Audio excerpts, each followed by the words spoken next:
with a bit of a big book haul for everyone today. So I will try not to dwell on things too long. I'm literally just going to go through them, mention them and then move on. These are a mixture of books that I've bought for myself and a mixture of books that people have got for me. So the first one is The Best of All Possible Worlds by Karen Lord. This book was actually sent as part of a gift exchange I did with a load of Amanda Palmer fans on the group. So this was part of one of my Amazon wish list, and it was very kindly sent to me by that sloth, so thank you very much if you watch this. So from what I can tell, this story is about an alien society whose world is destroyed. I think they have to move somewhere and reach out to the indigenous peoples of that world, of which I think they're distantly related, and they want to preserve their way of life, but also they need to accept that the people on this planet live differently to the way that they would have lived. There's ancient mysteries, there's people trying to find things out, there's trying to save the race whose planet's being destroyed, and it just sounds very interesting, and I'm excited to see what the author has done with this story. Next up is Malice by John Gwynne.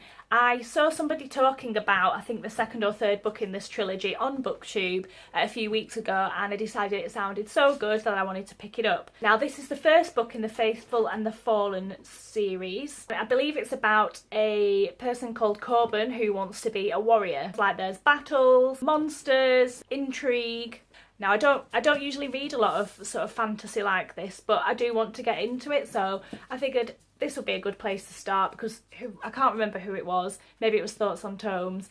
Whoever it was just did such a good review of one of the other books of this that it piqued my interest, so I'm going to give it a go. And carrying on with the theme that I'm really easily led by people on BookTube is 9 Fox Gambit by Yoon Ha Lee. I saw Books and Pieces talking about this, and she's mentioned it several times, and she's into her sci-fi and that sort of thing, so I thought, definitely want to pick this up. This is a trilogy that centres around a disgraced captain, and she needs to redeem herself by capturing a fortress, so she has to get some allies and go and recapture this. So it does sound really good, and I will let you know when I've read it. And yet another one for Books and Pieces, Hilary Justice by Anne Leckie. This is like about a remote icy planet where a soldier is trying to complete a quest, and it sounds like it's got artificial intelligence, soldiers, empires, conquering galaxies, and this soldier has found herself stuck in a human body, and she's out for vengeance. So really looking forward to this. I think I'm probably going to say that about every single one. I'm looking forward to them all. Next, A City Dreaming by Daniel Polanski. I was swayed by this when I went into Waterstones when I visited Manchester last week. If you have seen my vlog of when I went to visit, you'll see me running around Manchester and random bookshops and eating lots of food. So I will link that below. A City Dreaming is about a drifter with magical abilities. He's a drinker, doesn't like getting into politics, and I guess this guy sounds like an accidental hero. He's not a typical hero. He doesn't want to be a hero. I'll just read you what it says here. It says, M is a drifter with a sharp tongue, few scruples and limited magical ability, who would prefer drinking artisanal beer to involving himself in the politics of the city. Alas, the infinite nexus of the universe, which is New York, trouble is a hard thing to avoid. And now a rivalry between the city's two queens threatens to make the Big Apple go the way of Atlantis. To stop it, M will have to call in every favour, waste every charm, and blow every spell he's ever acquired. He might even have to get out of bed before noon. Enter a world of Wall Street wolves, slumming scenesters, desperate artists, drug-induced divinities, pocket steampunk universes, and hipster zombies, because the city never sleeps but is always dreaming. And that is what caught my attention. It sounds fantastic. Next, Revenger by Alistair Reynolds. Now, I was definitely drawn by the front cover of this. Look how beautiful it is, and as I'm on a bit of a sci-fi kick at the moment, this is perfect. Hello. Ah, look who's come to see me. Hello. Hi, Casper. Say hello to everyone on BookTube. Hello, everyone on BookTube.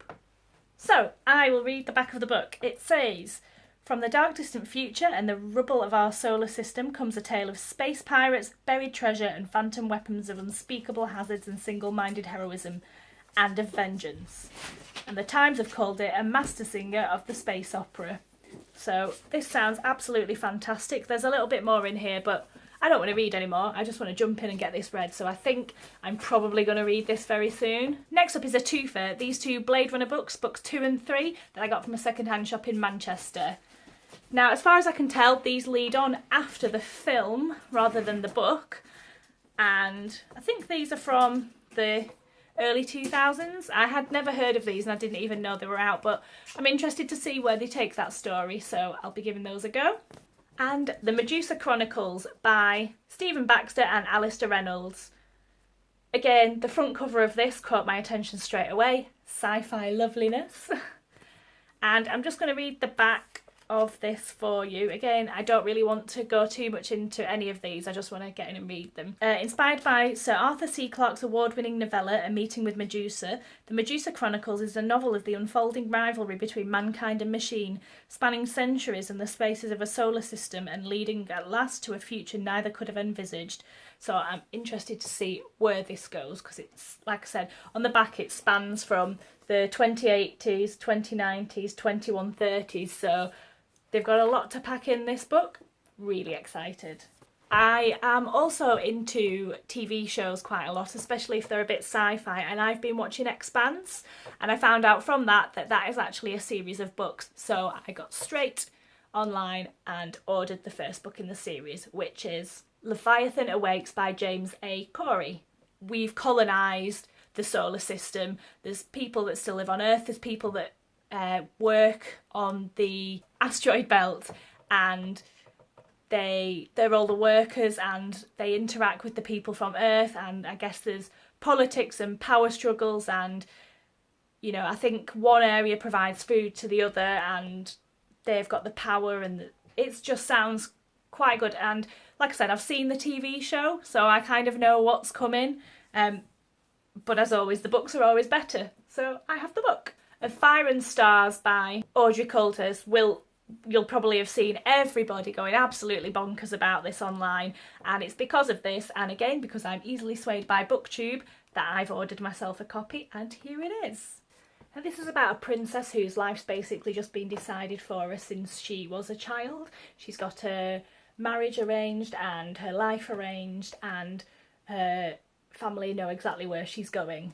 Now, it turns out that she has magic inside her, and she lives in a place where magic is actually forbidden, so it's how she deals with that growing as she tries to come to terms with living with a family that don't approve of it. You know, like I said, loads of people have spoken about this and it just sounds so wonderful, and I can't wait to dive in and get involved.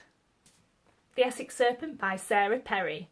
Now look at the beautiful cover. I managed to get one of the Waterstones exclusive covers, which is beautiful blue and gold. As far as I can tell, this is about a lady whose husband dies. Set in Victorian London. A well-to-do widow moves to the Essex parish, and everybody is going crazy about the mythical Essex serpent. And apparently there's like moral panic, agitation, people being really into it, and it's just about how they deal with it. I'm sure there's a lot more to it than my lacklustre explanation, but I'm excited to dive straight in to this too. And yet another books and pieces suggestion is Vigil by Angela Slatter. She was talking about this in one of her videos that she did last week, and it just sounded so good. I mean, she's great at describing things anyway. She's got so much passion for the books that she reads, and I think she's got very good taste, so I picked this up as soon as I saw it. This is about a daughter of one human parent and one weird parent, and it's W-E-Y-R-N-D, and she doesn't have a lot of power, but she has strength and the ability to walk between worlds. So she's charged to keep the peace between the worlds, because she does indeed walk in both. Ian Pear's Arcadia. This has been spoken about quite a lot as well, and as you can see, it's a pretty hefty book. It's set in the 1960s, and somebody goes searching for a cat and ends up in a different world. It's a place called Anterworld. It's full of storytellers and prophecies, but the person, I think her name's Rosie, doesn't know if it's real or not. Apparently 3 worlds come together and they ask the question as who controls the future and the past. Another second-hand bookshop buy is The Moment of Eclipse by Brian Aldiss. I bought this, well, I saw it because of the brilliant cover and I picked it up. So this is a short story collection from the late 1970s, all sci-fi based. I haven't had a look at it yet.